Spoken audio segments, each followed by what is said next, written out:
தேவனுக்கும் மகிமை உண்டாக. கிறிஸ்து நம்ம ஏற்றுக்கொண்டது போல ஒருவர் ஏற்றுக்கொள்ளணும். ஏன் பிரிக்கிறீங்க? அவங்கள சேர மாட்டேன், அவன் வாழ்ந்தாலும் மூஞ்சிலே முடிக்க மாட்டேன்.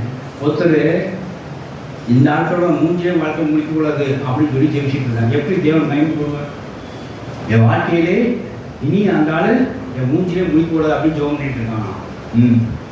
இவங்க வாழ்க்கையிலே இப்போ வந்த நோக்கம் நிறைவேறுமா? இன்னும் பாடுகளோட காரியம் வாழ்க்கை சவ்வா இருக்க போதுன்னு அர்த்தம். சீக்கிரமாக நான் ஆளை பார்த்து தேவன் மகிமைப்பட ஒத்துக்கு ஏற்றுக்கொள்ள, கிறிஸ்துவங்களை ஏற்றுக்கொள்ள, தேவனுக்கு மகிமை உண்டாக முடியாது. கிறிஸ்துவங்களை ஏற்றுக்கொண்டு போல நீங்கள் அவர்களே ஏற்றுக்கொள்ளு சொல்லி பசங்க காமிக்கிறது.